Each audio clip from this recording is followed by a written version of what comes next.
Castro, Cayo, Presente. ya. Coyo, Presente, Sori. ya. Champi,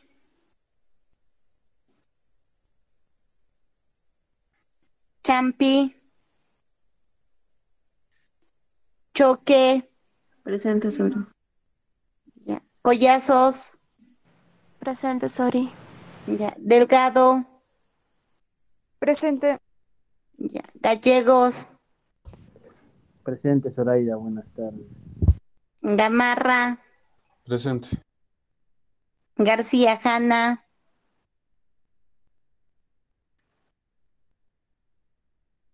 García Fran, Presente, Sori. ya. Adel, Presente. Lisandro, Presente. ya. Hurtado, Presente. Labra, Presente. Lara, Presente, Lara, presente, ya. Sori. Mango, Presente, Sori. Mina, Presente, Sori. ya. Ocharán, Presente, Zoraida, presente, Ocharán. ya. Carol,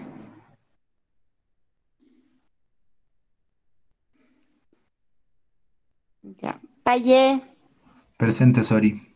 ya. Polo, Presente. Quispe, Presente, Sori.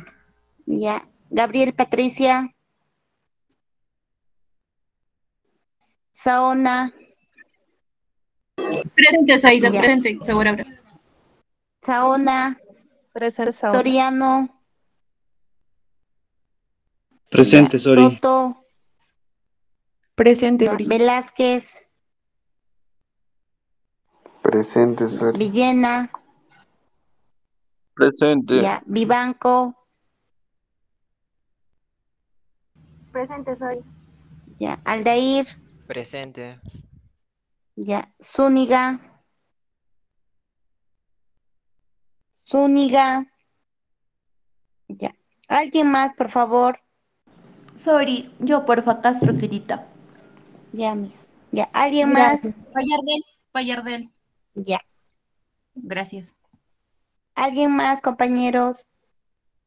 Ya. Ya está, doctora.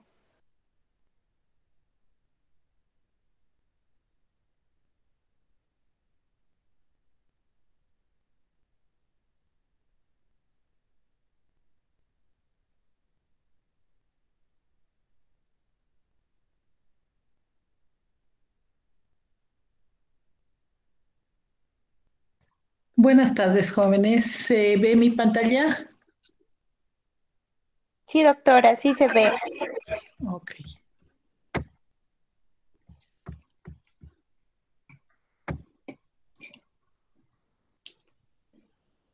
Hoy día vamos a ver lo que se refiere a patología vestibular.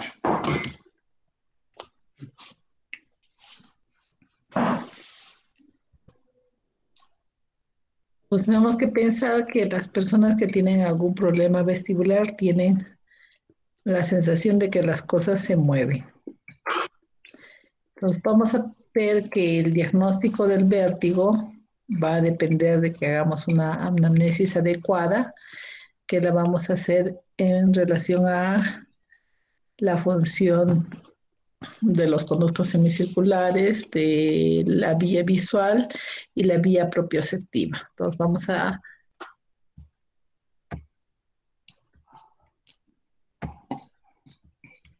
a evaluar estos tres sistemas, ¿no? En el sistema vestibular, generalmente el paciente nos va a hablar de un vértigo rotatorio acompañado de náuseas, mareos y vómitos. En el sistema auditivo puede referirnos a acúfenos o alteraciones en la audición. Y también nos puede referir a algunas alteraciones neurológicas como cefalea, trastornos visuales, de conciencia y hipnosis. Nos tenemos que preguntar acerca de los antecedentes de importancia, ¿no? Si el paciente tiene enfermedades cardiovasculares, ya sea hipertensión arterial, enfermedades sistémicas, si presenta algún tipo de alergia, si tiene problemas endocrinológicos como diabetes, hipertiroidismo, alguna colagenopatía, alguna neuropatía periférica, ¿no? Si ha sufrido un traumatismo encefalocraneano, si ha tenido alguna enfermedad infecciosa como es la sífilis, tifoidea, si cursa con alguna enfermedad renal, si es dializado, si consume algún medicamento ototóxico, en especial los aminoglucósidos, si tiene hábitos como tabaquismo, alcoholismo, si ha sido sometido a alguna intervención de cabeza y cuello, sobre todo en lo que se refiere al glomos timpánico o paraganglioma, que también se llama, o si hay algún problema en el centro de trabajo, en el medio familiar, ¿no? Entonces eso va a repercutir en que el paciente tenga la sensación de movimiento o de giro.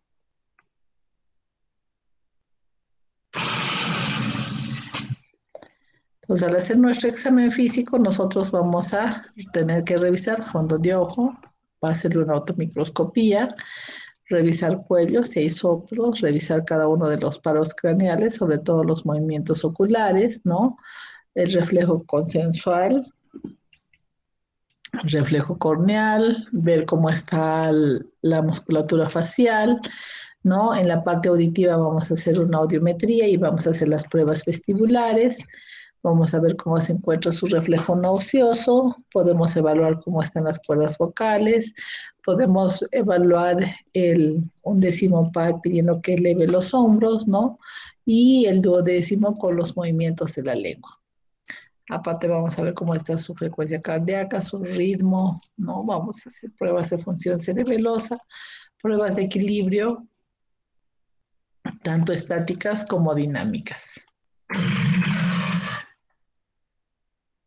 Podemos también solicitarle algunos exámenes de laboratorio, una biometría hemática completa, ver cómo está su glucosa, urea, creatinina, su perfil lipídico, porque eso también puede influir en que haya problemas de vértigo. Vamos a ver cómo está la función tiroidea, ¿no? Vamos a ver si tiene sífilis, para ello vamos a pedir la prueba de BDRL, podemos también solicitarle un electrocardiograma. Vamos a pedir radiografías de columna cervical, sobre todo en los pacientes con antecedentes de accidentes o que tengan problemas de mareo o vértigo cuando realizan ciertos movimientos, ¿no?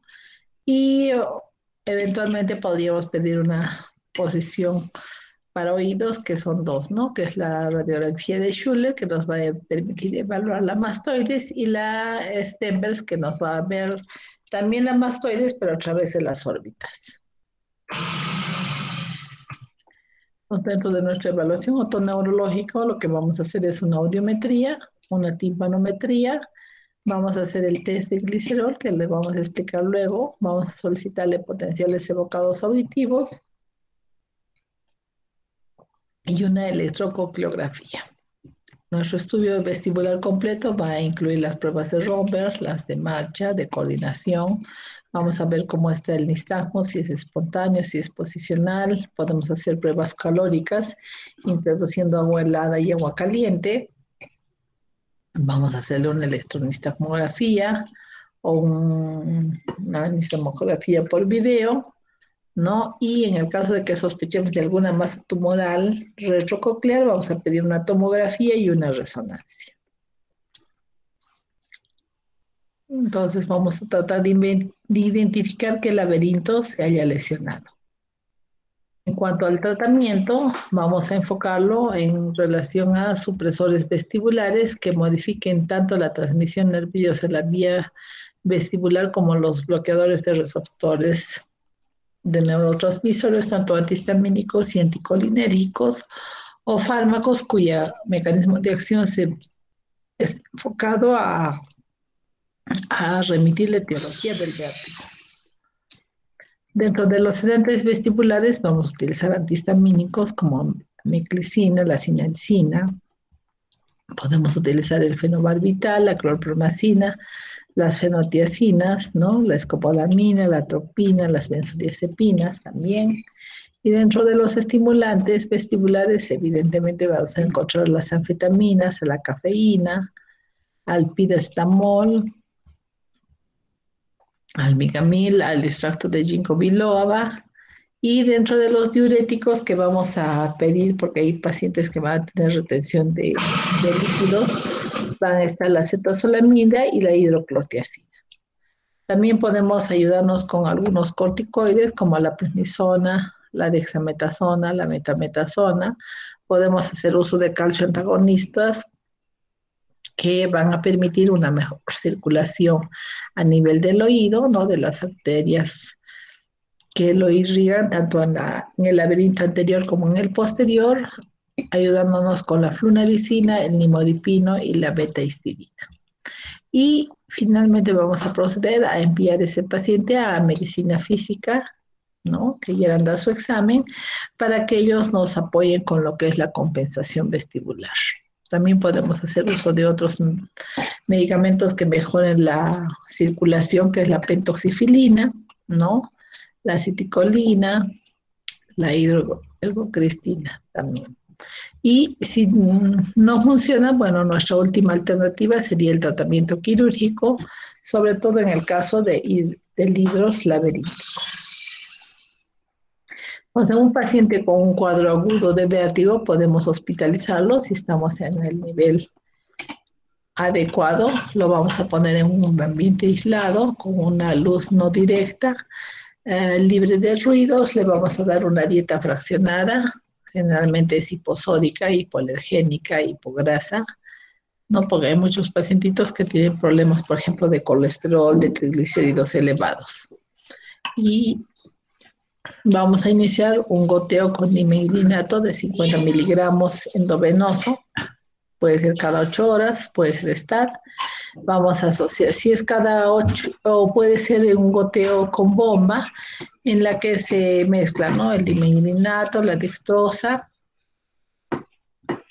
lidocaína, sin preservantes por si acaso, y sin vasoconstrictor, 15 cc diluidos a 15 gotas por minuto durante 3 días. Luego vamos a apoyarnos con dexametasona de 4 miligramos, dividido en dosis, puede ser de 2 veces al día o puede ser 3 veces al día, dependiendo del cuadro. Y para que el paciente no esté tan ansioso, tan desesperado, vamos a proceder a indicarle diazepam, ya sea una tableta cada noche o por vía oral o vía endovenosa, de acuerdo a cómo se encuentre. Vamos a proteger ese estómago con ranitidina, ¿no? Y podemos ayudarnos de algunos vasodilatadores o medicamentos que mejoren la circulación de los glóbulos rojos, como la pentoxifilina, el nimodipino, la beta-histidina.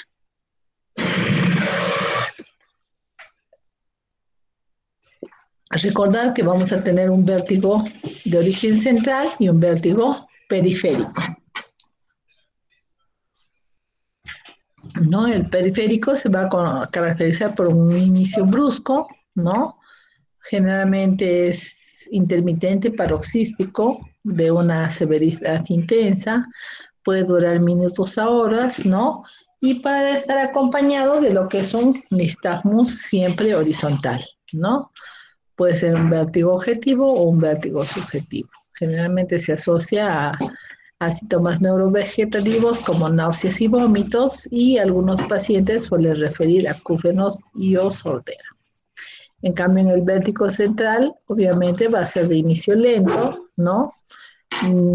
Prolongado en el tiempo, rara vez intenso, puede durar días, meses, años, ¿no? Generalmente el nistagmus es rotatorio y tiene una pulsión lateral.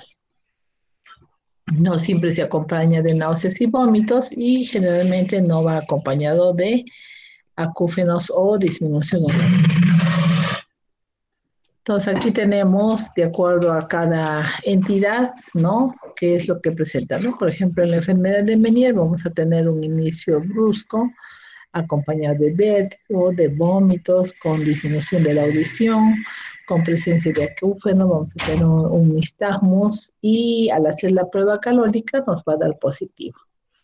En el caso de un tumor que es el neurinoma del acústico, bueno, va a tener más que todo vértigo, va a estar acompañada de sordera, de acúfeno y de nistagmus, y va a ser positivo en la prueba calórica. Y en el caso de una neuritis vestibular, vamos a tener un inicio brusco, ¿no? Acompañado de vértigo, con vómitos, sin sordera, sin tinnitus y con la presencia de nistagmus y positivo en la prueba calórica. Y en el vértigo postural, que generalmente es de las personas de la tercera edad, vamos a tener la sensación de vértigo, ¿no? Acompañado de nistagmus y positivo en la prueba calórica, no acompañado de otros síntomas. Y también en el vértigo cervical vamos a tener un inicio que puede ser evidentemente brusco, acompañado de vértigo y de nistagmus.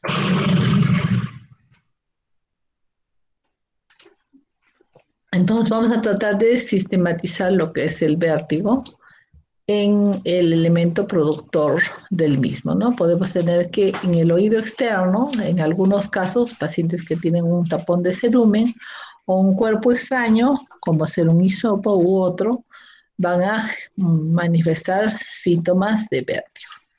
O también en los pacientitos que tienen problemas a nivel del oído medio, con tímpanos retraídos, o sea, la caja ha disminuido de volumen, no curse con una enfermedad infecciosa aguda como una otitis media, ya sea supurada o una otitis media serosa, también van a cursar con vértigo, ¿no? Y en el caso de enfermedades crónicas se puede producir una labirinthitis infecciosa, o también es el caso de la labirinthitis por colesteatoma. También va a existir lesiones con hemorragia.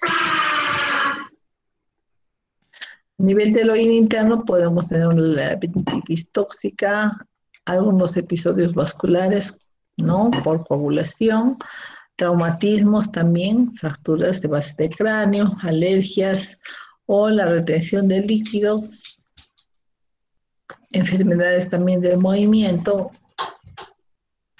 y la presencia de vértigo postural. Nos vamos a evaluar también lo que es el octavo par craneal, ¿no? Viendo si hay algún problema de una infección o si hay algún problema de un traumatismo o un tumor. También vamos a evaluar las estructuras de la vía vestibular y ver si hay problemas a nivel del tallo encefálico, ¿no? En el caso de infecciones por ya sean encefalitis, meningitis, absceso cerebral, por algún traumatismo,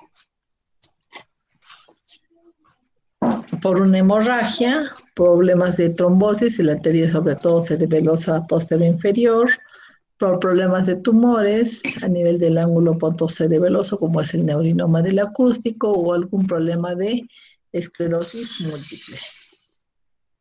También puede cursarse con vértigo pacientes que tienen problemas de irrigación, como ser en la cervicoartrosis, en la trombosis de arteria vertebral, en el Guillain-Barré o en otras. Dentro de los mareos no sistematizados también vamos a tener que pacientes con problemas a nivel de los ojos con ya sea disfunción muscular, problemas de errores de refracción, ¿no? A veces no vamos a un oftalmólogo, vamos a un optómetro que no tiene mucha experiencia o no considera algunas cosas como ya les habrán indicado sus docentes, ¿no? Por ejemplo, un paciente diabético le hacen una refracción y no es su medida, entonces ahí va a haber un error de refracción, o pacientes con glaucoma simple también van a tener problemas a nivel visual, ¿no? Y va a generar mareo. Y algunas entidades como la pelagra, el alcoholismo crónico, la anemia perniciosa o el TABES también nos va a generar a nivel del sistema propioceptivo. Y pacientes con antecedentes de anoxemia cerebral, ya sea una arteriosclerosis problemas con pacientes con hipertensión arterial, ¿no? Hipertensión arterial crónica, anemia, un síncope simple o hipotensión postural, también nos van a dar problemas de vértigo. Y en las infecciones también, ya sea por meningitis, encefalitis, absceso cerebral o sífilis.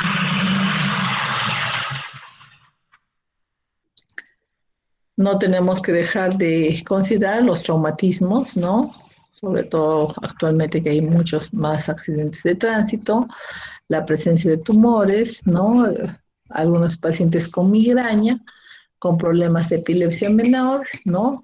Y también vamos a tener problemas de mareo en estados endócrinos, como es la menstruación, el embarazo o la menopausia, el hipoparatiroidismo con tetania, el hipotiroidismo, el hipertiroidismo, la hipertensión paroxística suprarrenal o la hipoglicemia. Y pacientes con trastornos de psiconeurosis. Entonces tenemos que recordar que el equilibrio está asentado en tres sistemas, ¿no? El sistema visual, el sistema propioceptivo y el sistema vestibular. Entonces este sistema vestibular se va a controlar la función del movimiento tanto angular a través de los canales semicirculares como la función otolítica del complejo triculosacular, ¿no? En relación a la función de percepción vertical y horizontal. Entonces, vamos a ver que para ver la función angular podemos hacer pruebas calóricas, ¿no? Pruebas del BEGIP, que es el prueba del impulso cefálico asistido. Vamos a ver que movemos la cabeza a un lado, generalmente a la derecha, digamos, y en determinado momento hacemos un movimiento rápido de regresar a la línea media, ¿no? Y lo conocemos como test de impulso cefálico o HIT. Y si se registra por video, se llama BEGIP. Entonces, en el caso de la función otolítica, vamos a también pensar en evaluar los potenciales evocados miogénicos o tanto oculares como de los músculos cervicales. Entonces, no olvidemos que la aceleración angular se va a dar por los conductos semicirculares y la aceleración lineal, así como la posición de gravedad, va a estar controlada por el sáculo y el utrículo. Esos van a informar al sistema nervioso central junto con las respuestas visuales propioceptivas, ¿no? Con la médula espinal, el cerebelo, para ayudarnos en el control postural y con el sistema oculomotor. Entonces, los síntomas van a ser inestabilidad con sensación de giro o rotación, la presencia de nistagmos, síntomas vegetativos y síntomas auditivos.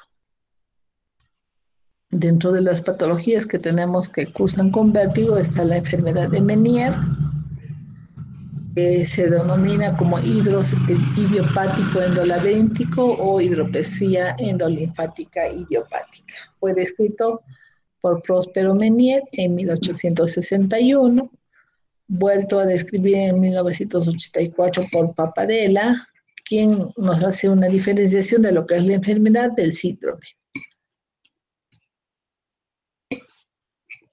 Y se observa que se trata de un desorden del oído interno por un acúmulo de líquidos, ¿no? De excesiva producción o defectuosa reabsorción. Entonces, en la enfermedad de Meniere vamos a tener una tríada, que es la hipoacusia, neurosensorial fluctuante y progresiva, las crisis paroxísticas y episódicos de vértigos acompañados de náuseas, vómitos y sudoración, y la presencia de acúfenos. La clínica de la enfermedad de Meniere va a estar precedida por auras, donde va a tener el paciente la sensación de plenitud en el oído e intensificación del acúfenos si ya lo tenía. Generalmente la enfermedad de Meniere es la causa más común de vértigos del oído interno. Su incidencia va entre 21 a 50 por 100.000 habitantes al año y afecta aproximadamente al 0,2 de la población. En la mayoría está comprometido un oído habitualmente se extiende para comprometer ambos oídos en un tiempo hasta de 30 años, ¿no? Y en un 50% los pacientes refieren a enfermedad bilateral. Entonces empieza su clínica entre los 20 a 50 años, con un ligero predominio del sexo femenino, donde las mujeres, sobre todo las mayores,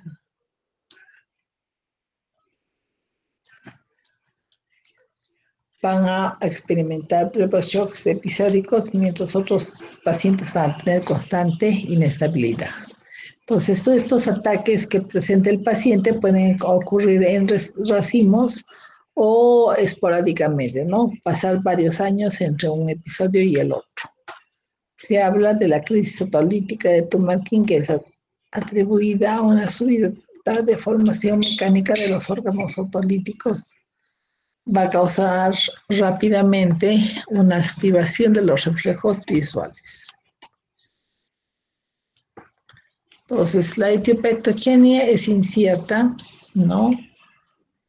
Se considera una forma idiopática y sintomática del hidroceno linfático consciente de una dilatación del laberinto membranoso por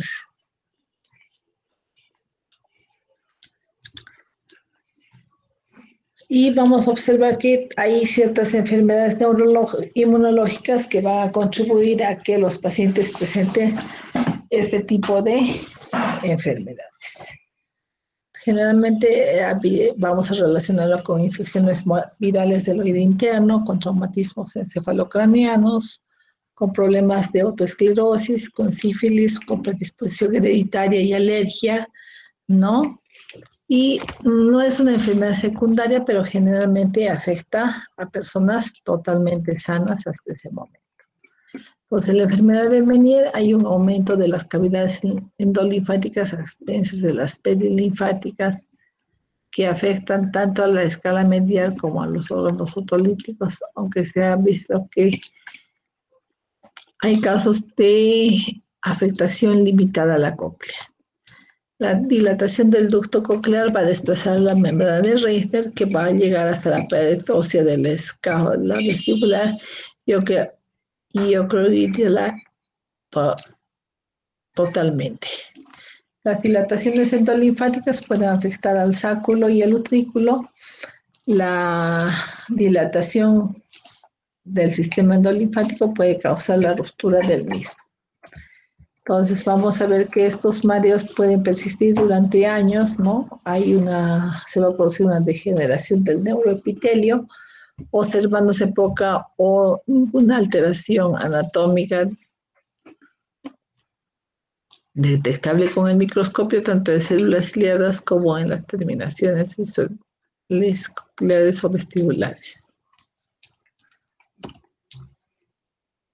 Entonces, en la enfermedad de Meniere va a haber una sensación, va a existir un aura que se caracteriza por la sensación de oído lleno, disminución en la audición y aparición de un incremento de los acúfenos. Y estas crisis pueden ser espontáneos de 20 minutos de duración o varias horas. Su sintomatología acompaña de síntomas vegetativos intensos, ¿no? O que la crisis puede ser espontáneamente, y hace en días recupera la audición, y vamos a observar que el nistagmo se va hacia el lado sano. En los periodos de crisis, evidentemente va a haber una hipoacusia unilateral progresiva con acúfenos del mismo lado. Cuando se daña el oído interno, vamos a tener una muerte de células ciliadas, ¿no? Que nos va a generar una sordera unilateral, ¿no? Y las células ciliadas vestibulares van a ser más resistentes en la declinación de la respuesta calórica en los años. Entonces, los cambios a nivel del oído, como son la dilatación del sáculo, la adherencia del pie del estribo, ¿no? Dilataciones y retracciones del utrículo, ruptura en el sistema de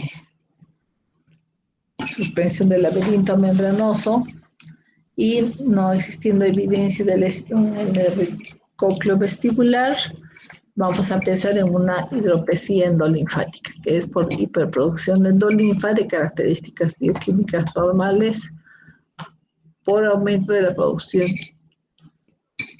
del segmento arterial de la estría vascular. Y vamos a tener una reabsorción insuficiente por deficiencia del saco endolinfático también. Entonces, estas alteraciones a nivel del equilibrio que debe haber entre la endolinfa y la perilinfa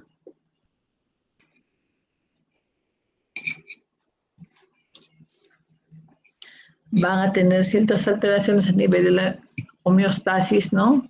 Que van a determinar que el aumento de la presión en la endolinfa va a comprimir al órgano de Corti. Eso va a disminuir el potencial endococlear por alteración de los canales tanto de sodio, como de calcio como de potasio. Puede generar una ruptura de la membrana de Reitner con un pasaje de sodio a la endolinfa y de potasio a la perilinfa, lo que va a alterar la despolarización de las células ciliadas e irritación de las terminaciones nerviosas perilinfáticas del nervio vestibular. Entonces, a manera de recuerdo, vamos a ver que hay un sistema de drenaje de líquidos que va por el conducto endolinfático, está bloqueado o ya se ha protegido desde el nacimiento, que hace que disminuya su lumen. Y otros trastornos que van a acompañar a los vértigos van a ser las hiperlipidemias, el hipotiroidismo, la sífilis congénita y la diabetes y la alergia.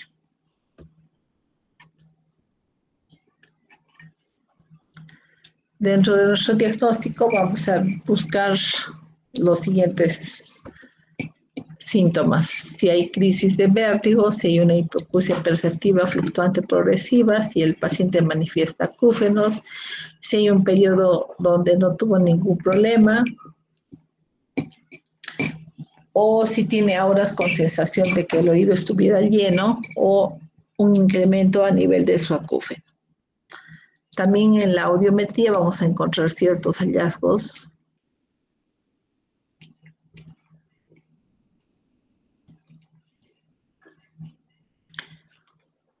Podemos hacer la prueba de los diapasones con el RINE, ¿no? Que ya lo hemos visto. Vamos a investigar si tiene la sensación de que escucha su voz dentro de su cabeza, si hay ruidos que evidentemente le producen dolor a nivel del oído, y vamos a hacer un control tanto audiométrico como de su logoaudiometría.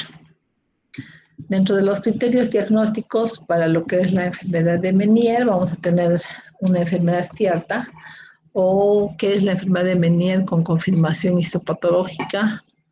Vamos a hablar de una definitiva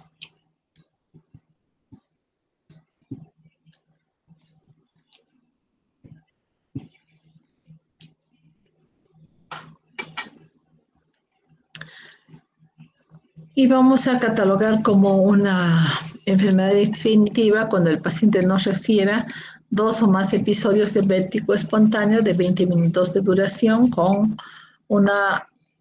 al realizarle la audiometría vamos a ver una hipoacusia, generalmente con caída a nivel de tonos graves, ¿no? El paciente nos va a referir acúfenos o plenitud óptica en el oído afectado y hayamos excluido otras causas. Y la enfermedad posible va a estar en relación al vértigo episódico sin hipoacusia o hipoacusia neurosensorial con desequilibrio, sin crisis, donde se excluyen otras causas. Y la enfermedad probable es un episodio de vértigo acompañado de hipoacusia en la audiometría, acúfenos o plenitud óptica en el oído afectado y se hayan excluido otras causas.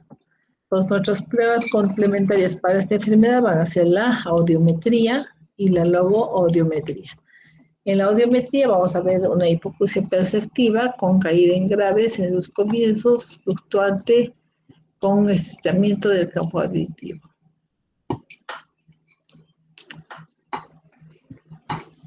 Entonces ahí vamos a hacer uso de los diapasones para ver cómo están nuestras pruebas, tanto la de Weber, la de Rine como la de Schwaber.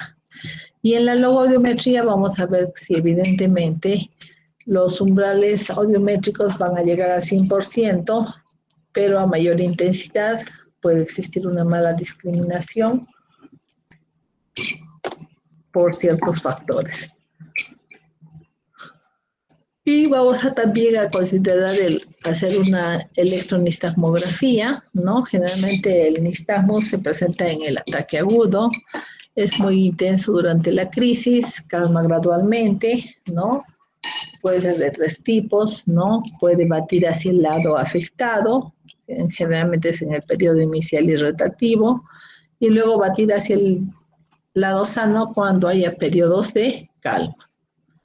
El nistagmo entre ataques puede estar acompañado de periodos de calma, sin mareos, no nistagmos, hipoacusia no siempre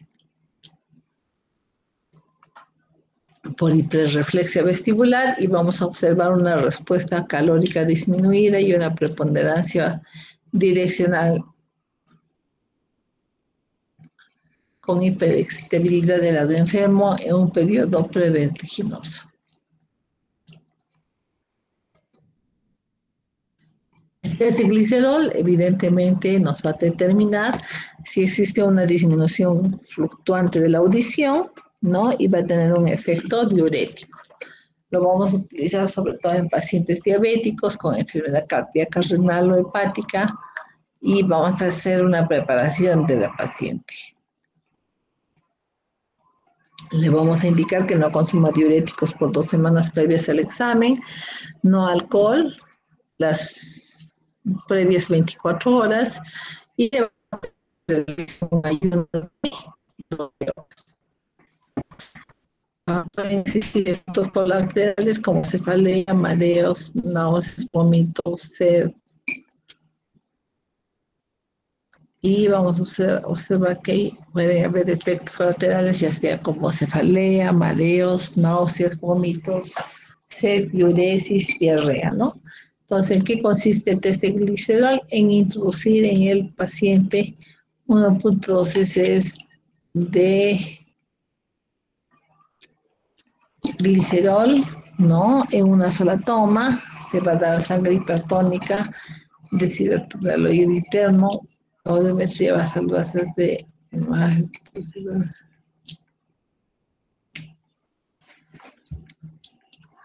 Entonces, inicialmente damos una sola toma de 1.2 cc por kilogramo de peso, previa audiometría, ¿no? Luego vamos a hacer, entonces, a terceros una nueva audiometría en la que vamos a observar que la audición mejora en 10 decibeles y disminuye el acúfeno y la sensación de presión. La circunstancia en la que se presenta esto es en un periodo de calma, donde el acúfeno, la hipoacusia, los mareos, las náuseas y los vómitos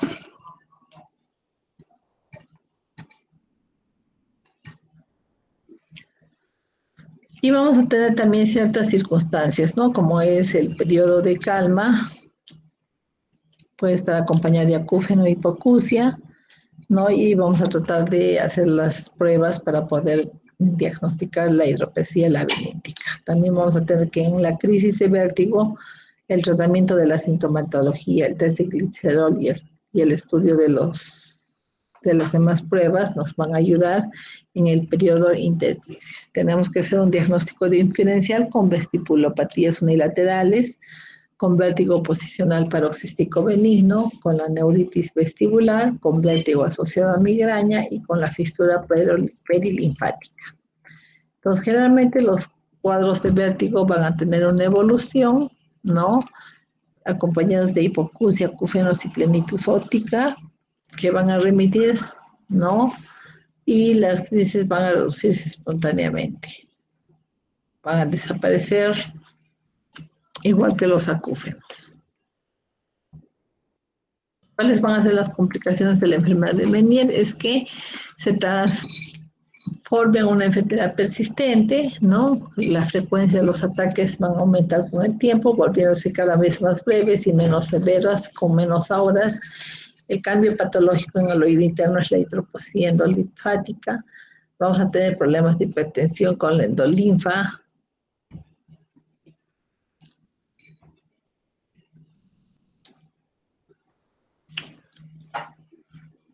Y en el caso de un aumento de la presión de la endolinfa que va a comprimir el órgano de Corti, el paciente va a referir sensación de plenitud, dificultades en la audición y reclutamiento, que este es un examen audiométrico. Vamos a tener también una disminución del potencial endonuclear por alteración de los canales tanto de potasio y de calcio. Vamos a tener una ruptura de la membrana timpánica permitiendo el pasaje de sodio al endolinfa y de potasio a la perilinfa, lo que va a causar una desvalorización del polo apical de las células ciliadas y la irritación de las extremidades terminales nerviosas.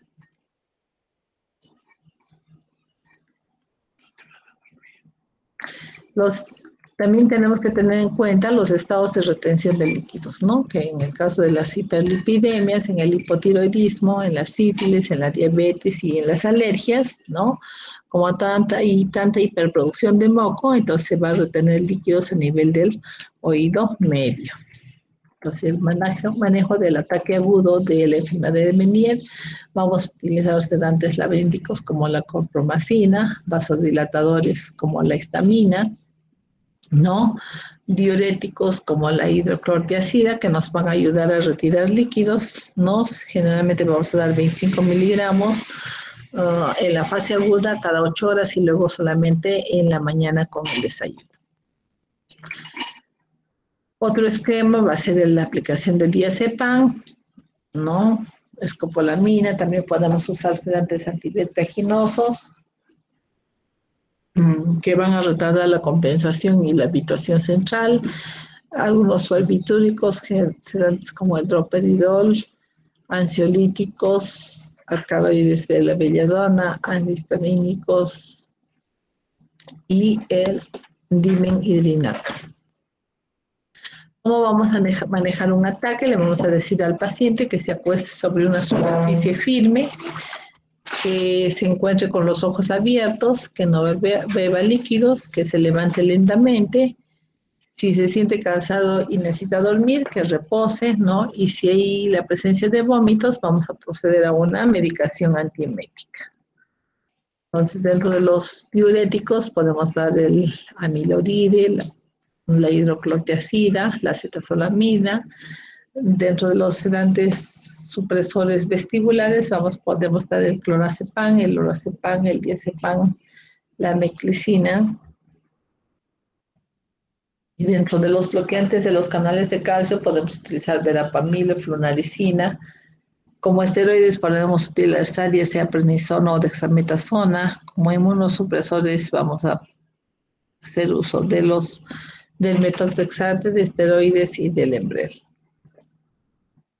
Entonces la dieta para el hidrops laberíntico va a ser una restricción de líquidos, ¿no? Y de sal, vamos a eliminar la cafeína y el alcohol.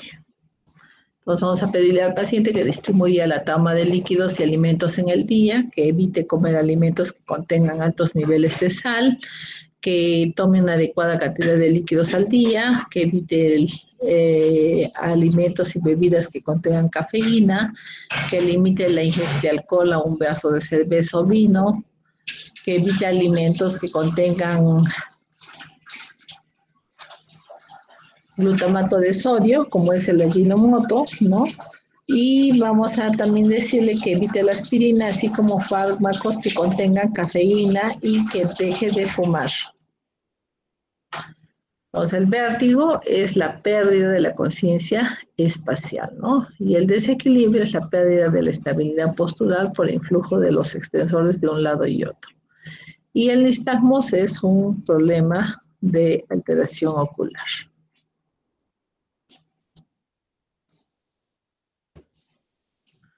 Vamos a ver que las afecciones vestibulares tienen una alta incidencia y afectan a personas de todas las edades y de cualquier nivel socioeconómico. ¿no? Son los estudios que han hecho.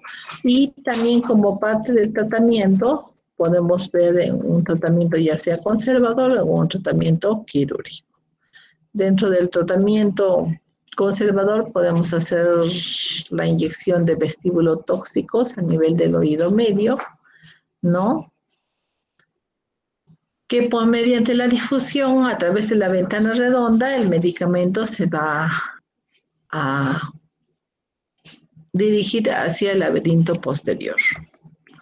Luego tenemos la neuroectomía vestibular selectiva en el 95% de los casos, donde se hace una sección del nervio del equilibrio, en donde este se aparta del oído e ingresa al tronco cerebral, ¿no? Los ataques de vértigo se controlan permanentemente un gran porcentaje, aunque la audición no sea preservada en la mayoría de los casos. También se puede hacer la descompresión del saco linfático, que es una operación que va a preservar la audición, donde los ataques de vértigo se controlan en la mitad de los 2/3 de los casos, pero el control no es permanente en todos. La recuperación es rápida comparada con los otros procedimientos. Y también tenemos la labirintectomía, ya sea posterior, con sección del octavo par,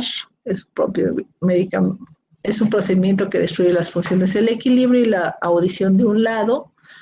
Se considera esta técnica cuando ya no tenemos otra opción,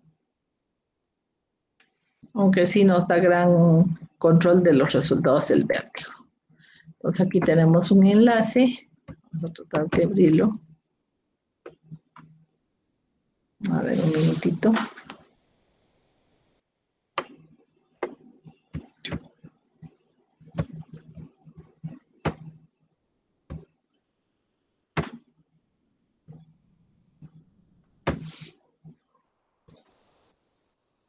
¿Alguna pregunta hasta ahí?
Ahora lo vamos a dejar para luego, si no, mi internet está bastante lento.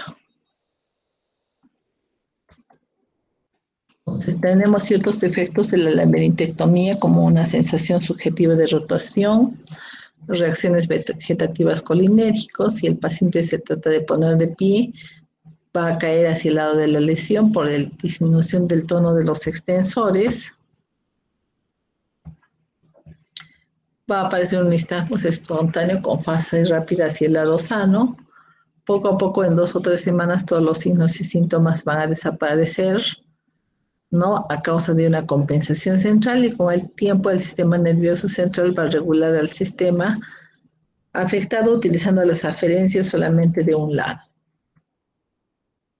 Recordemos que los reflejos vestibulares nos indican la posición en el espacio, los reflejos cervicales indican si el cuello está flexionado o girado, el reflejo vestíbulo cervical y el cérvico cervical va a mantener la posición de la cabeza, el reflejo vestíbulo espinal va a impedir la caída cuando se está sobre una superficie inclinada y el reflejo cérvico-espinal va a cancelar al vestíbulo espinal.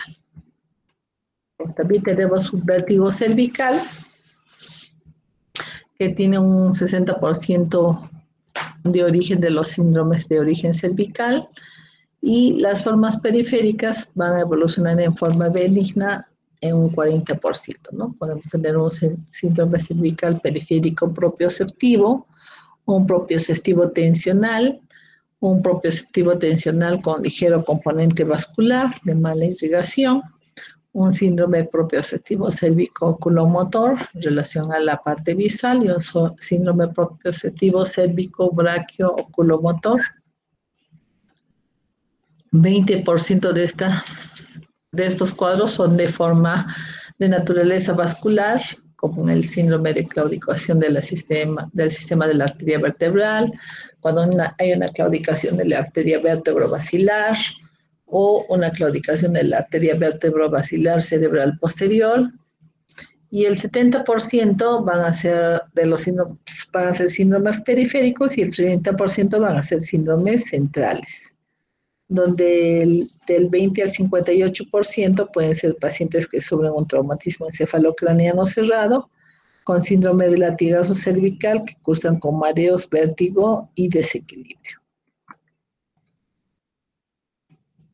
Entonces, habíamos mencionado, ¿no?, que hay un factor vascular, hay un factor de información proprioceptiva anormal de la columna cervical, también hay problemas de ansiedad secundaria, hay traumatismos cervicales que pueden dañar las estructuras del oído interno. En el caso del origen vascular, vamos a tener una compresión de las arterias vertebrales en su trayecto en el cuello por las vértebras, que va a haber una disminución en una artritis cervical, en pacientes sometidos a cirugías, pacientes que han sido manipulados por quiroprácticos, cuando hay una patología degenerativa cervical, cuando hay problemas de artrosis cervical por los osteofitos de gran tamaño, ¿no?, que van a dar vértigo en ciertas posturas, cuando hay alteraciones del flujo vascular, ¿no?, y cuando hay insuficiencia vertebrovascular con crisis de isquemia cerebral transitoria. Con la información propioceptiva normal de la columna nos va a dar una información sensorial del cuello que se va a combinar con la información visual y vestibular para determinar la posición de la cabeza respecto al cuello en el espacio. En la arteriosclerosis del sistema arterial vertebral puede estar asociado o no a una rigidez de la columna, podemos tener alteraciones circulatorias en la hipertensión, en la diabetes, podemos tener un problema del síndrome de robo de subclavia, anemias o cardiopatías que comprometen el flujo circulatorio y la hipotensión ortostática. Entonces el vértigo se va a dar por una asimetría de los flujos aferentes de uno u otro lado que llegan a los núcleos vestibulares y van a generar este problema. La frecuencia de vértigos en las distensiones musculares cervicales y el hecho de que la inyección local de anestésico puede desencadenar el vértigo y la ataxia. También tenemos que tener en cuenta los pacientes que sufren de ansiedad secundaria o que tienen algún proceso doloroso cervical. Y los traumatismos cervicales pueden dañar estructuras del oído interno, como en el síndrome del latigazo cervical, en desgarro de ciertos nervios cervicales, cuando hay una pequeña pérdida de líquido cefalorraquídeo, como cuando baja la presión del líquido cefalorraquídeo, cuando hay síntomas auditivos, y no en todos los casos de mareo vértigo van a estar asociados a problemas del sistema vertebrovascular. Entonces existen mecanos receptores en la espina cervical alta que van a estimular los núcleos vestibulares al sistema reticular y cualquier injuria en región cervical nos va a dar descargas aferentes en estos mecanorreceptores que van a generar una sensación vertiginosa con un nistagmus cervical. Vamos a tener desorientación, desbalance, incoordinación, ¿no? En ancianos, por ejemplo, es frecuente por el espolón osteoartrítico. Se va a producir generalmente cuando gira la cabeza o mira hacia abajo.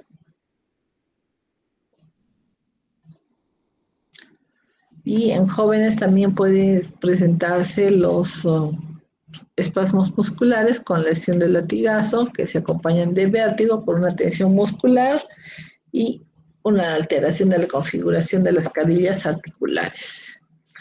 El diagnóstico de vértigo cervical, este es un proceso realmente un poquito difícil. No hay un consenso de lo que es el vértigo cervical, pero tenemos que tenerlo en cuenta. Tenemos que excluir otras posibles causas de vértigo, ¿no?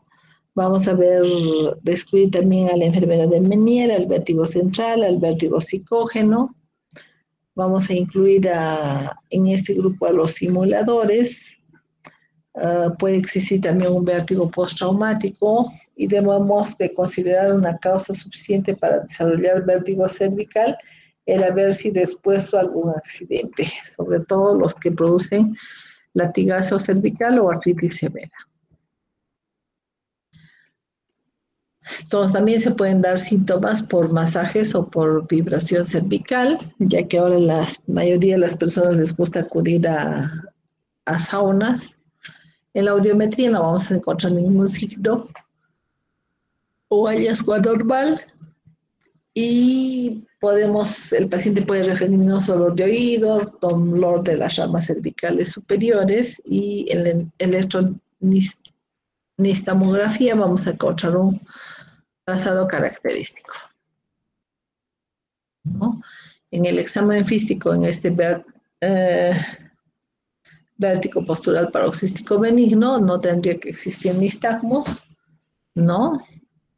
Muchos pacientes que tienen vértigo en el contexto de una enfermedad cervical pueden tener nistagmos de tipo vértigo paroxístico postural benigno en ciertas maniobras posicionales. Los traumatismos encefalocraneanos en el 50% de los casos nos van a generar problemas tanto de audición como del equilibrio, aunque no hayan fracturado el hueso. Y se da la paradoja que la cóclea es un órgano mucho más sensible que el vestíbulo ante un traumatismo. Sin embargo, clínicamente son mucho más frecuentes los desórdenes vestibulares que los cocleares después de un traumatismo encefalocraneano. Entonces, las áreas que se pueden lesionar son el laberinto, ¿no? Lo más frecuente es que observemos en los pacientes una conmoción o concusión laberíntica, ¿no? Generalmente hay presencia de inestabilidad a la marcha, posterior a un golpe, accidente, caída o agresión. Vamos a tener también lesiones a nivel del vértigo postural paroxístico benigno postraumático, ante barotraumatismos, ante un traumatismo agudo, ante un blast auricular, ante un traumatismo encefalocraneano con fractura del hueso temporal, donde se va a dañar tanto el vestíbulo como el nervio, en las rupturas del oído medio, en una destrucción vestibular por trauma directo, y problemas ya como habíamos mencionado, ¿no? Cervicales, de troncoencefalo o cerebelo o de encéfalo. También pueden asociarse a lesiones de latigazo, ¿no? Y afectarse órganos centrales, lo que va a dar una pérdida de conciencia de 30 minutos aproximadamente. Entonces hay que tratar en general a los grandes politraumatizados, hay que ver su mareo, su desequilibrio.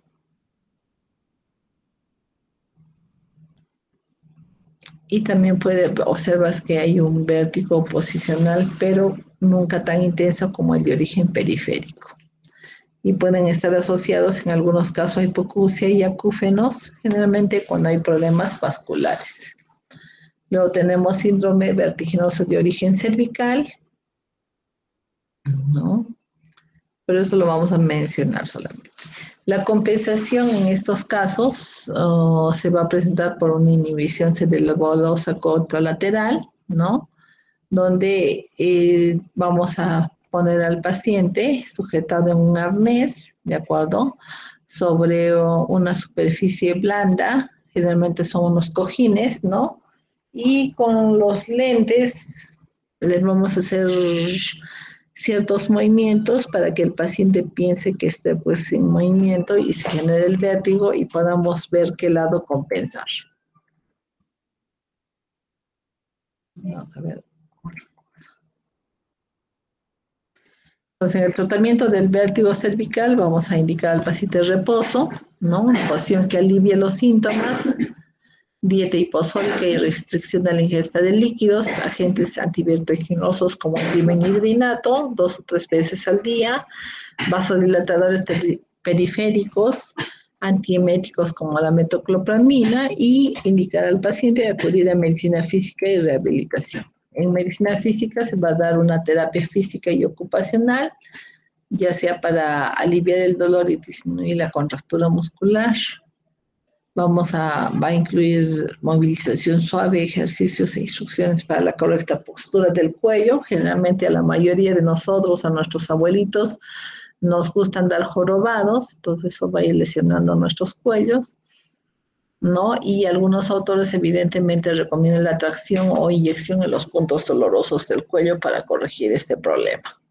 El pronóstico generalmente es bueno en el 75% de los pacientes, ¿no? Aquí tenemos algunos ejercicios que debemos hacer, sobre todo los que estamos más de 6 horas en la computadora, o hacer uso del ultrasonido para lograr una mejoría, ¿no?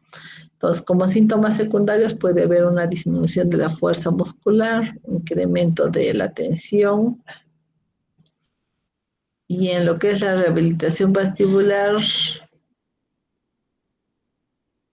va a comprender ejercicios dirigidos a disminuir los síntomas de mareo, a incrementar la función del equilibrio y incrementar los niveles generales de actividad del paciente.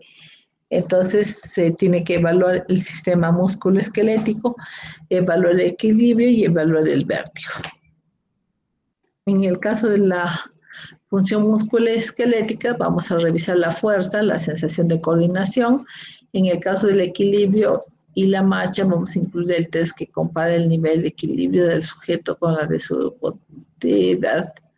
Vamos a ver que existen habilidades estáticas y dinámicas que son evaluados, incluyendo el equilibrio durante la marcha. El vértigo va a comenzar con un cuestionario de mareos para determinar la frecuencia y severidad de los síntomas de mareo para documentar los cambios de estilo de vida derivados del problema que aqueja al paciente. Entonces también podemos incluir relajantes musculares como la orfenadrina, ¿no? 10 miligramos cada noche, lo que va a disminuir su dolor, ¿no? Podemos indicar antidepresivos que van a ser usados en los casos de que el paciente tenga un dolor crónico o con una depresión reactiva, y las benzodiazepinas van a inhibir la actividad en reposo de los núcleos vestibulares y pueden reducir la actividad de un sistema.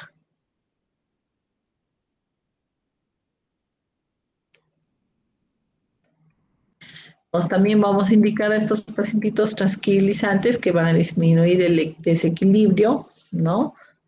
Esperando en la compensación central, vamos a utilizar sedantes mayores si se requiere, ¿no? Puede haber una inyección con toxina botulínica para reducir la contractura dolorosa, ¿no?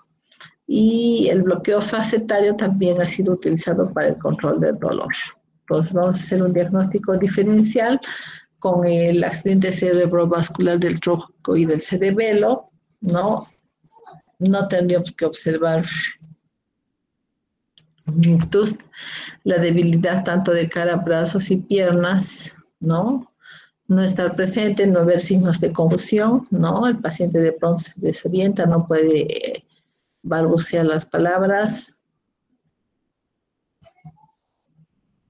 Y generalmente se asocia a dolor de cabeza.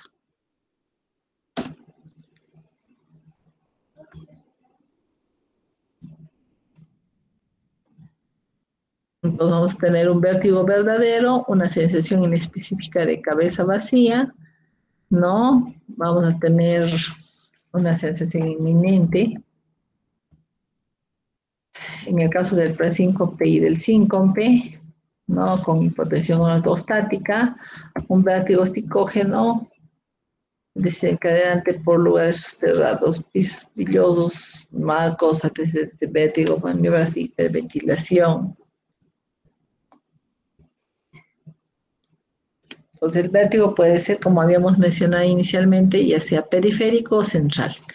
Y un mínimo porcentaje puede incluir a ambos, ¿no? Dentro del periférico está el vértigo postural paroxístico benigno y la enfermedad de Meniere. Dentro del central están las hemorragias, los tumores y las isquemias. Y de la intersección van a estar los síndromes vestibulares agudos.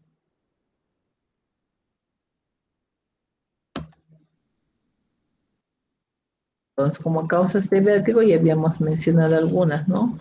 El vértigo paroxístico postural benigno, la neuronitis vestibular, la periodontitis aguda, ya sea viral, bacteriana o autoinmune, la enfermedad de Meniere, traumatismos del cráneo, migraña basilar, vértigo cervical, ya sea neural o vascular, las fístulas perilinfáticas que hemos visto en la parte de otitis media crónica, ¿no? El hidrocendo linfático, la compresión microvascular del séptimo par, o toxicidad, ya sea por aminoglucósidos, diuréticos, quimioterápicos, enfermedades beta-alcohólicos como diabetes, hipotiroidismo, hipertiroidismo, o la presencia de tumores como un neurinoma, meningioma o metastásicos.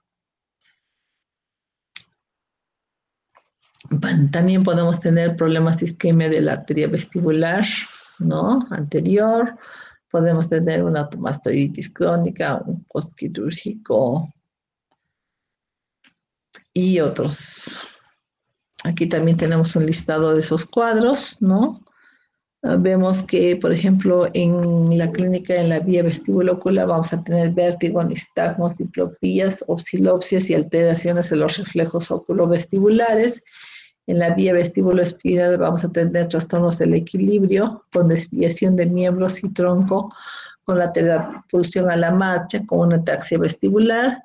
En la vía vestibulo-retículo-espinal se va a ver comprometida el tono muscular. En la vía vestibulo-vagal va a estar comprometida la sintomatología autonómica. Y en la vía vestibulo-talamo-cortical vamos a tener una sensación subjetiva de inestabilidad con componente afectivo del vértigo. Entonces, semiológicamente vamos a tener al paciente de pie con los ojos abiertos y con los ojos cerrados, ¿no? Le vamos a pedir que en la prueba de Romberg ponga sus pies juntos.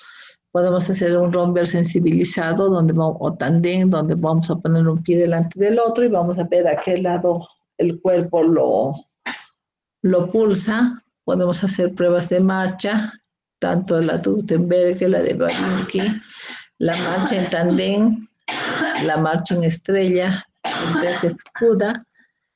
También podemos evaluar cómo están los miembros, ¿no? Así es como el PASPOINT o señalamiento de los índices, el test de escritura vertical. Podemos hacer maniobras como el reflejo oculovestibular, la de Hallpike, la de Rollon, el test infusocefálico y la lectura dinámica.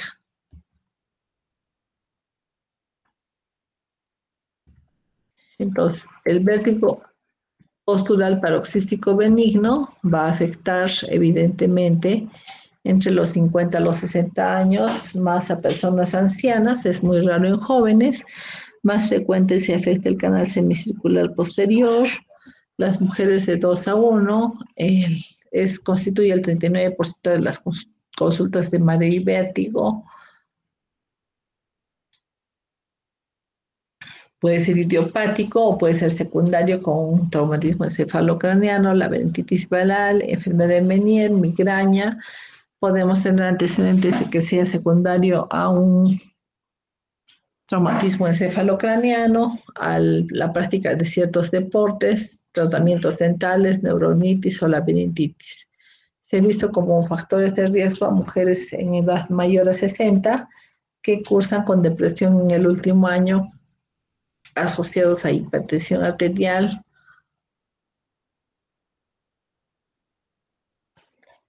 diabetes mellitus u obesidad. En el vértigo postural paroxístico benigno vamos a tener que ver problemas o en los canales, ¿no es cierto?, o en las cúpulas. Entonces, las otoconias van a estar flotando en la endolinfa de un conducto que estimula la cresta ampular. En la cupulolitesis, los otolitos de la mácula del ocículo se adhieren a la cresta ampular del conducto semicircular. Ambas condiciones van a transformar la cresta ampular del canal afectado, ¿no?, que es el detector de aceleraciones angulares, en un detector de aceleraciones lineales. Entonces, estos pacientes pueden estar acompañados de náusea, ausencia de vértigo espontáneo, valoración neurológica normal, vértigo rotatorio súbito, girar la cabeza va a generarnos mareo y levantarse de la cama también va a generar mareo. Clínicamente, el vértigo postural paroxístico benigno se acompaña de nistagmos, náuseas y vómitos, ¿no? Generalmente es un vértigo de corta duración, de 15 a 60 segundos, ¿no? Rotatorio, aparece con una latencia de 12 a 15 segundos, su duración es breve, está seguido de un periodo refractario de varios minutos, ¿no? Se acompaña de náuseas, vómitos, y el nistagmos es reproducible con ciertos cambios de posición. El nistagmos se va a inhibir con la fijación, va a aparecer en la misma semana, en la misma latencia que el vértigo, su duración es breve de 5 a 30 segundos, se agota, presenta fatigabilidad con la repetición de las maniobras, revierte al volver al paciente a su posición inicial, ¿no? Y se correlaciona con la sintomatología. Entonces aquí tenemos algunas a la estrella de Babinski, la prueba de Tendén, la prueba de índices. Entonces, cuando nosotros estamos haciendo estas pruebas, tenemos que hacer que el paciente no lo podemos dejar solo porque puede caerse y obviamente lesionarse alguna parte del cuerpo. Entonces, siempre tenemos que estar protegiéndolo. Entonces, luego tenemos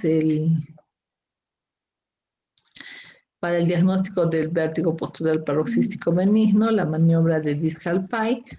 A ver.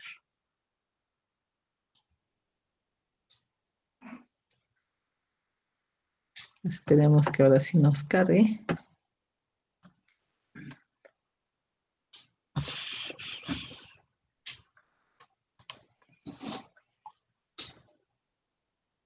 Hay muchas formas de llegar al trabajo, pero el tráiler está más.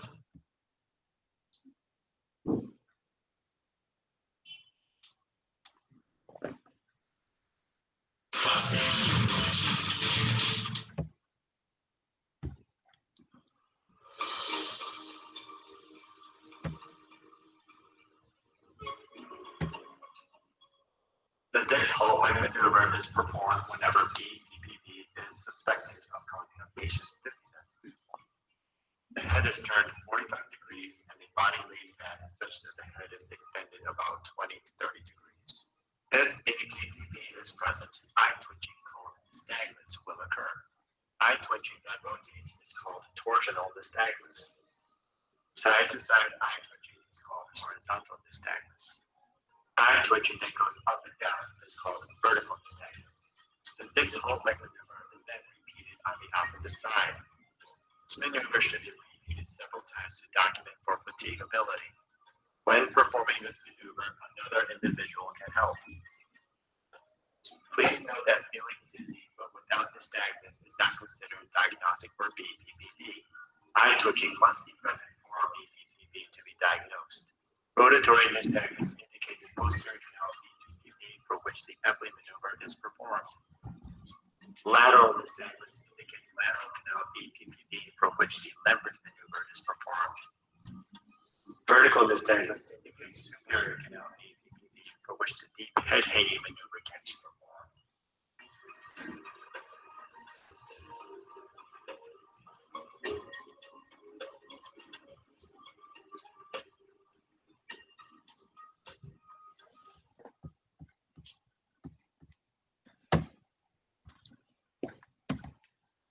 Entonces, como vemos, ¿no? El pacientito sentado se le rota la cabeza a 45 grados, lo recostamos violentamente, lo dejamos un ratito hasta que se produzca el nistagmus. Normally, only with head movement does fluid within the inner ear also move, informing the brain that a head turn occurred.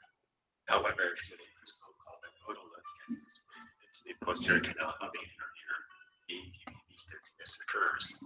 Fluid movement occurs due to the crystal rather than head turns, causing the brain to think movement has occurred even though none has happened. The Epley maneuver is performed to treat this posterior canal BPPV by trying to get the loose crystal out of the canal. This maneuver is started by turning the head 45 degrees and the body laid back such that the head is extended about 20 to 30 degrees. If BPPV is present, eye twitching called nystagmus will occur. After 30 to 60 seconds, the head is turned at 90 degrees to the opposite side and held for another 30 to 60 seconds. The head is then further rotated another 90 degrees, accomplished by having the patient turn onto their side, which is then held for another 30 to 60 seconds. At this point, the head should be turned 45 degrees from the horizontal. When performing this maneuver, another individual can help with these position changes. The maneuver is then completed by having the patient sit up. So what's going on with these position changes? Essentially, the head is moved in such a way to manipulate the crystal to fall towards the canal opening. With each position change, it takes about 30 to 60 seconds for the crystal to settle into the most dependent position in the canal.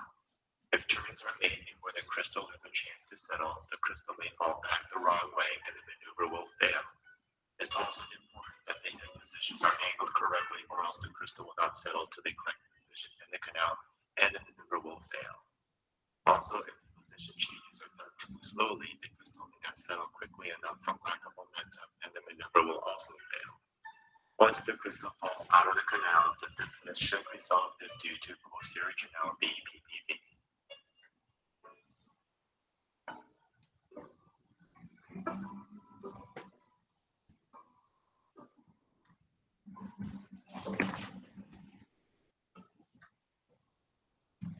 Entonces, en el diagnóstico de vértigo posterior paroxístico también podemos pedir... A ver, un reto. Normally, only with head movement does fluid within the inner ear also move, informing the brain that a head turn occurred. However, should a crystal called an otolith gets displaced into the superior or anterior canal of the inner ear, BPPV dizziness occurs. Fluid movement occurs due to the crystal rather than head turns, causing the brain to think movement has occurred even.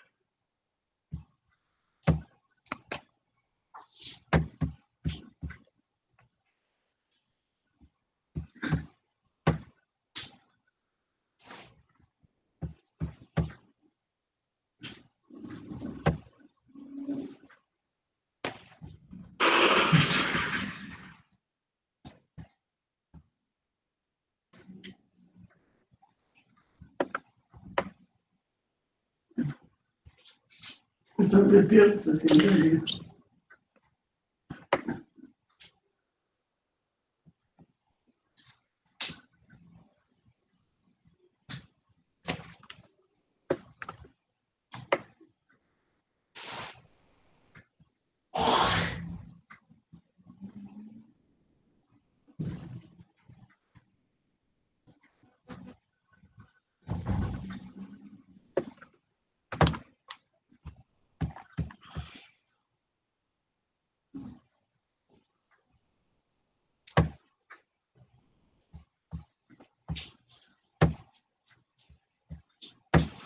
Entonces podemos hacer también los potenciales vestibulares evocados miogénicos.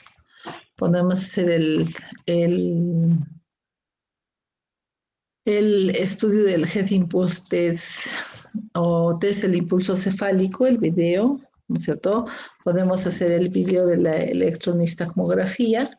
En el BHID vamos a tener un registro de los 6 canales semicirculares, ¿de acuerdo?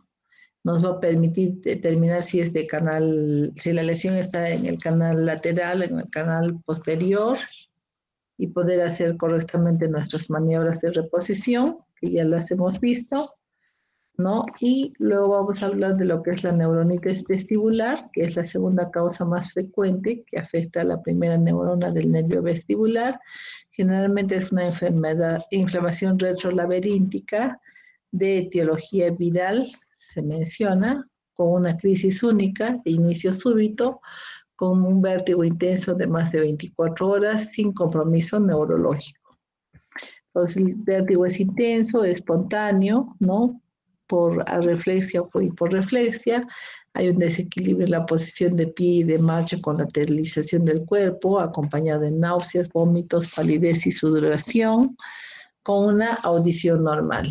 El examen, vamos a encontrar un nistagmus espontáneo con y sin fijación ocular. Vamos a encontrar un test de impulso cefálico de mirada fija cuando hacemos un movimiento de la cabeza a 30 grados. Vamos a hacer el cover test, que es normal, que consiste en, ahorita lo vamos a evaluar. Y tenemos el VEJI, donde estamos moviendo 30 grados la cabeza del paciente, en este caso hacia el lado derecho, y en un momento hacemos un movimiento rápido de retorno y ahí se va a producir el nistagmus. Y en el cover test nosotros vamos a ocluir un ojo, ¿no? Y luego vamos a retirar este oclusor y vamos a ver cómo se produce un nistagmus que se dirige a la línea externa. Entonces el tratamiento está en relación a antivertiginosos como la verticidina, mediante sedantes, antieméticos como la metoclopramina, vamos a dar corticoides como la prednisona, ¿no? Vamos a indicar al paciente terapia física con una reeducación vestibular precoz para generar una compensación vestibular. Vamos a ver que el vértigo desaparece en pocos días, que la inestabilidad permanece por 2 a 3 meses. Hay una hipoarreflexia hasta 2 años, en el 50% de los casos se recuperan al 100%, el 50% puede presentar secuelas, ¿no? Donde vamos a observar que cuando se hace la prueba calórica, que es la introducción de agua, vamos a tener una paresia unilateral vestibular, vamos a tener un vértigo resuelto por compensación central o un nistagmus también resuelto por compensación central. En cuanto al pronóstico, está en función a la gravedad de la lesión, a la edad del paciente, a la precocidad de la estimulación sensoriomotora. Como habíamos indicado, vamos a poner al paciente sobre una almohada, sujetado por las arneses, y mediante los lentes se le va a hacer la estimulación visual para que pueda controlar ese nistagmus y ese vértigo. En la laberintitis aguda tenemos un proceso inflamatorio del laberinto que puede ser una laberintitis tóxica o serosa o una laberintitis supurativa. En la laberintitis serosa, las toxinas o productos químicos de las bacterias van a dañar el oído interno por continuidad con hiperemia y derrame de los líquidos del laberíntico. Existen cambios inflamatorios que pueden generar una fibrosis, ¿no? Y una degeneración de todo el neuroepitelio sensorial. Tiene como causa la otitis media aguda, la otitis media crónica o la meningitis.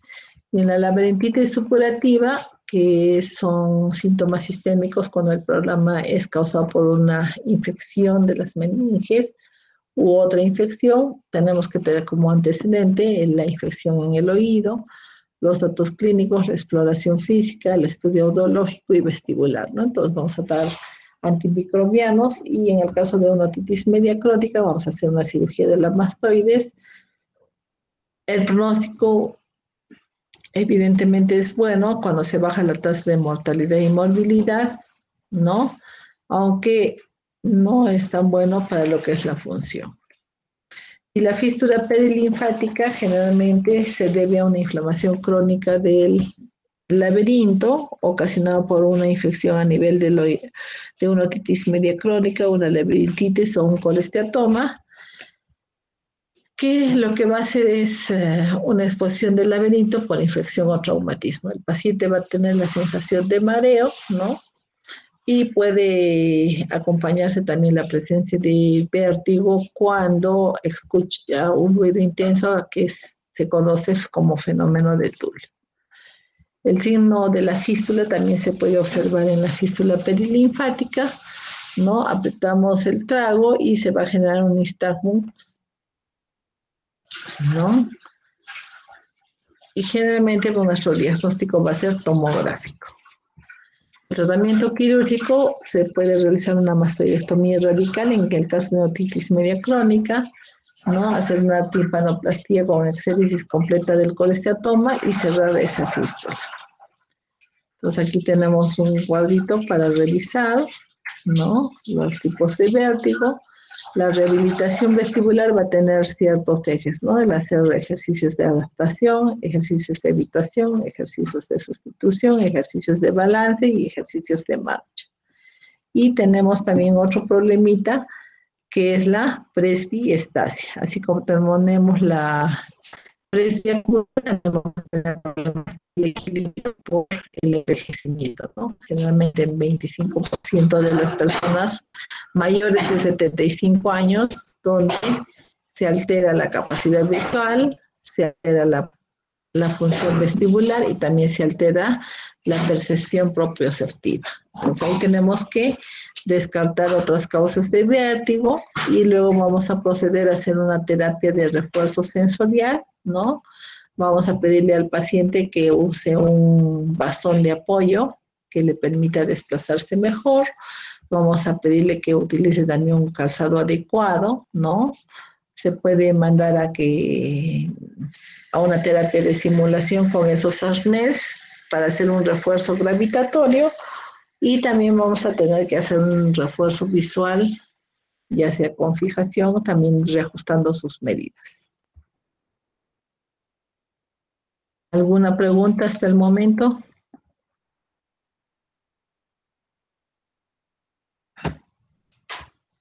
Doctora, disculpe, la pregunta es el vértigo de los ancianos.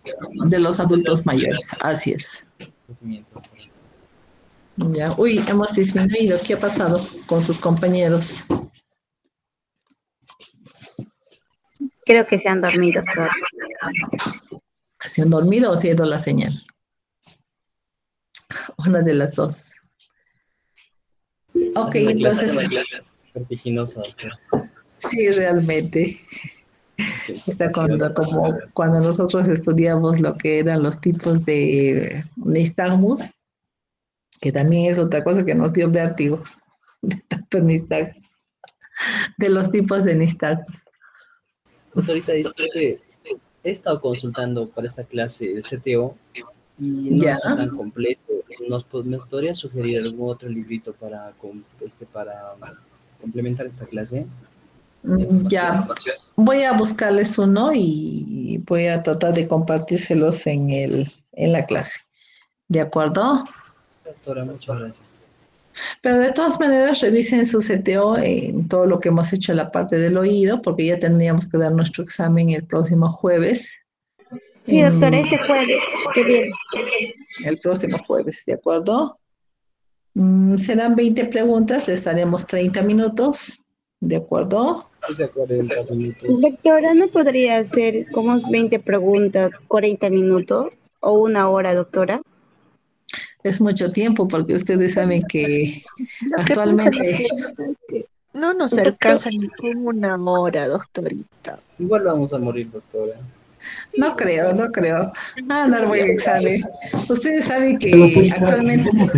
Ya hemos tenido problemas en los otros cursos porque el internet de Movistar está muy lento y para cargar de una pregunta a otra demora mucho, en serio, demora mucho.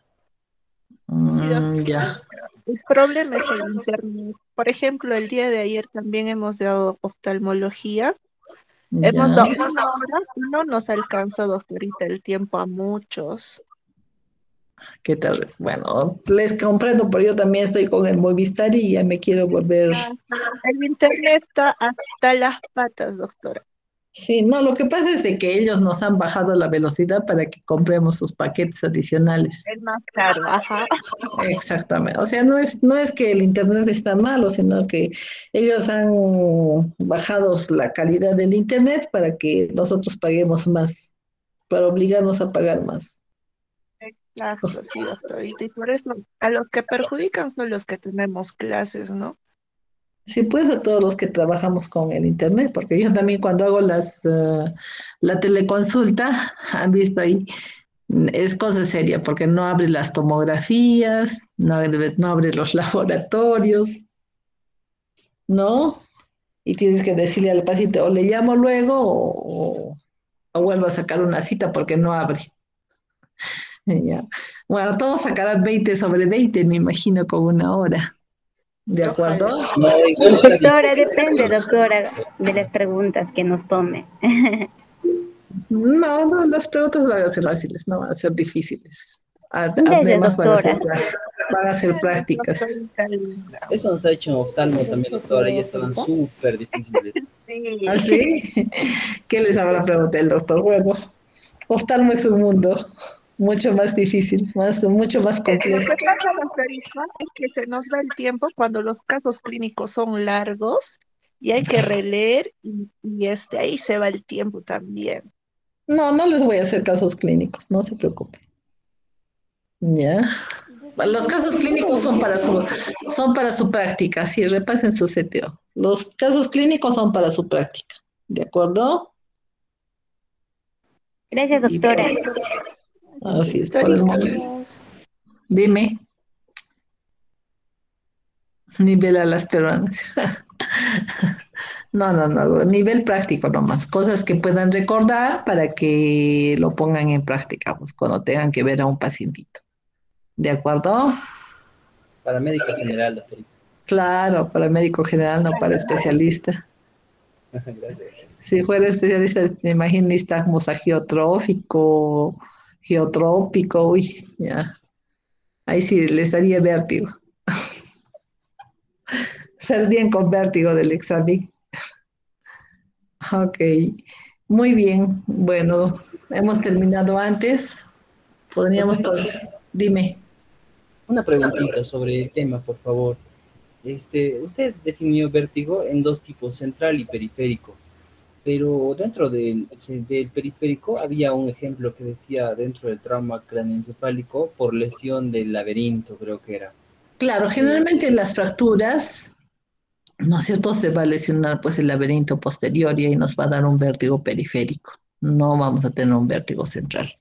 O, por ejemplo, también en estos accidentes, en estos politraumatizados, lo que nos da es conmoción laberíntica. O sea, después del accidente tienen inestabilidad, no pueden pararse, o sea, no controlan sus movimientos, pero es porque haya habido sangrado, ¿no? A nivel de los conductos semicirculares y eso les genera lo que se llama conmoción laberíntica, que es bastante frecuente, ¿no? Es muy frecuente. Entonces el paciente está unos días pues inestable, hay que apoyarlo igual con vasodilatadores, con antihistamínicos, ¿no? Hay que darle algo de tranquilizantes también, porque mira, sobre que has tenido un accidente, has tenido un shock y un estrés postraumático, entonces evidentemente el paciente anda pues todo alterado, ¿no? Entonces, esos son los más frecuentes que hay que considerar, ¿no? Entonces, como dicen, ¿no? El vértigo periférico es de inicio brusco, en cambio el vértigo central es de inicio progresivo, ¿no? Así es. Esa es la diferencia. Y siempre también cuando hay problemas de vértigo, para definir central de periférico, tienen que preguntarle, ¿no? Si se le adormece el brazo, si ha perdido el habla, si se ha olvidado las cosas, ¿no? Entonces ahí pensamos en un ictus, en una isquemia, ¿no? En algo central que no tiene que ver. Un vértigo periférico no puede tener olvidos, no puede tener visión, o sea, visión borrosa, sino que se quedó, que ve oscuro, por ejemplo, ¿no? Eso no va con vértigo periférico. Porque a veces también el otro día, por ejemplo, el familiar de un colega, ¿no? No tengo aquí su historia, voy a buscarla a ver si la encuentro, creo que ya lo he borrado.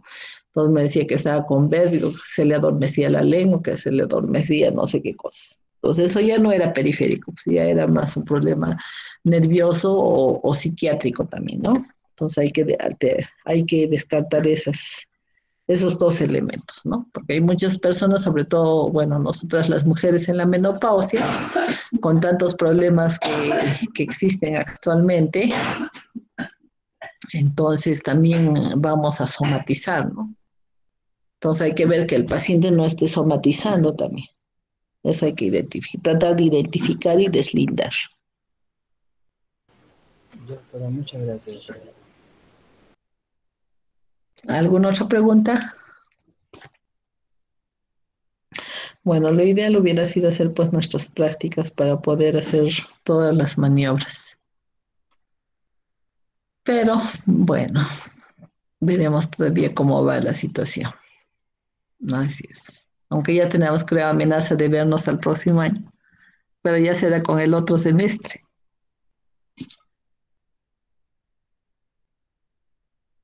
Ahí sí ya van a... ¿Cómo? ¿Puedes repetir, por favor? El próximo ciclo, doctorita, si puede, podemos rotar con usted, si es que se puede, ¿no? Presencialmente. Claro, si hay tiempo, algún espacio, tiene un espacio, bueno, pueden acercarse, porque ustedes saben que son los más ocupados. Como tienen prácticas de una y de otra cosa, es bastante complejo. Claro, lo ideal es tratar de llevar las materias que te corresponden nada más, ¿no? Pero si tienes que llevar materias de más abajo, es complicado, porque ya te altera todos tus horarios. Así es. Ya no es tan compatible el asunto. Bien, entonces, ¿qué otra cosa más? A ver, entonces va a ser una prueba de selección múltiple. Yo creo que 1 hora es demasiado, pero bueno, vamos a poner en el horario aquello, ¿no? Imagino que todos sacarán 20 sobre 20. Ojalá, doctorita, se va a aprender esto. Así es, así es. Además, Doctorita, ustedes saben... Un librito básico para repasar para el examen. No básico, ¿no? Ya, voy a tratar de descargarlo. Voy a ver cómo lo puedo descargar aquí. O si no, le voy a mandar a Zoraida para que lo descargue y lo comparta con todos.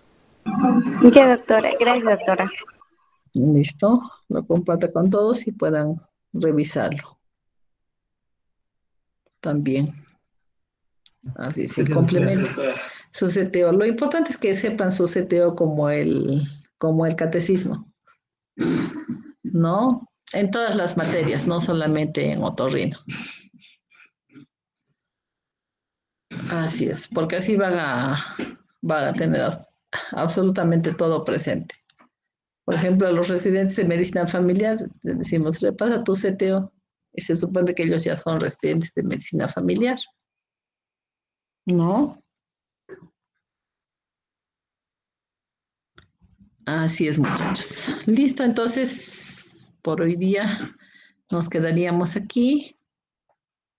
El día jueves, la primera hora su examen y la segunda hora ya avanzamos nuestra materia.